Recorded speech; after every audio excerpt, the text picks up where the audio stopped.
സന്താനലബ്ധിക്കായി ഏറ്റവും കൂടുതൽ ആൾക്കാർ ജപിക്കുന്ന മന്ത്രമാണ് സന്താനഗോപാല മന്ത്രം. ഇതിൻ്റെ ഐതിഹ്യം നിങ്ങൾക്കറിയാമോ? ആദ്യം ഐതിഹ്യത്തിലേക്ക് കടക്കാം, അത് കഴിഞ്ഞ് മന്ത്രം പറഞ്ഞത്. കുരുക്ഷേത്ര യുദ്ധത്തിന് ശേഷം ഒരു നാൾ അർജുനൻ ഭഗവാൻ ശ്രീകൃഷ്ണനെ കാണാനായി ദ്വാരകയിലെത്തുന്നു. സന്തോഷവാനായ ശ്രീകൃഷ്ണൻ അർജുനനെ കുറച്ചുനാൾ തൻ്റെ കൂടെ താമസിക്കാനായി ക്ഷണിക്കുന്നു. അങ്ങനെ ഇരിക്കുന്ന സമയത്ത് ഒരു ബ്രാഹ്മണൻ തൻ്റെ 9ാമത്തെ ശിശുവിൻ്റെ ജഡവുമായി ദ്വാരകയിൽ വന്ന് തൻ്റെ വിധിയോർത്ത് തൻ്റെ 8 കുഞ്ഞുങ്ങളും മരിച്ചപ്പോഴും ശ്രീകൃഷ്ണനോട് രക്ഷിക്കാൻ അപേക്ഷിച്ചിരുന്നത് പോലെ പിന്നെയും വന്ന് പറയുന്നു. പതിവ് പോലെ ശ്രീകൃഷ്ണൻ ബ്രാഹ്മണനെ ശ്രദ്ധിക്കുന്നില്ല. ഇത് കണ്ട് അർജുനൻ കുട്ടികളെ താൻ രക്ഷിക്കാം എന്ന് ബ്രാഹ്മണനോട് പറയുന്നെങ്കിലും ബ്രാഹ്മണൻ വിശ്വസിക്കുന്നില്ല. ഇത് അർജുനൻ്റെ അഹങ്കാരത്തെ കൂടുതലാക്കുന്നു.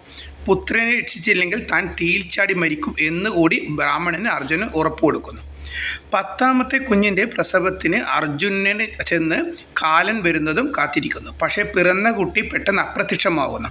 ബ്രാഹ്മണൻ അർജുനനെ ശാസിക്കുകയും ചെയ്യുന്നു. അർജുനൻ കാലപുരിയിൽ ചെന്ന് അന്വേഷിക്കുമ്പോൾ കാലൻ ഇതിനെക്കുറിച്ച് യാതൊരു അറിവില്ല എന്ന് പറയുന്നു.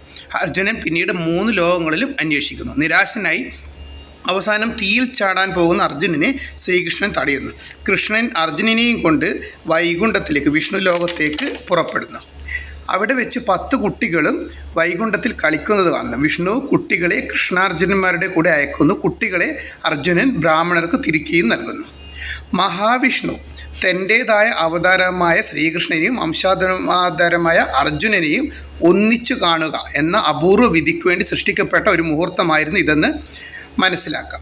വിധിയുടെ ഈ അവസ്ഥയെക്കുറിച്ച് ഓർക്കുന്നത് തന്നെ വളരെയധികം പുണ്യം നമുക്ക് നേടിത്തരുന്നു എന്ന് പണ്ട് മുതലേ ആൾക്കാർ വിശ്വസിക്കുകയാണ്.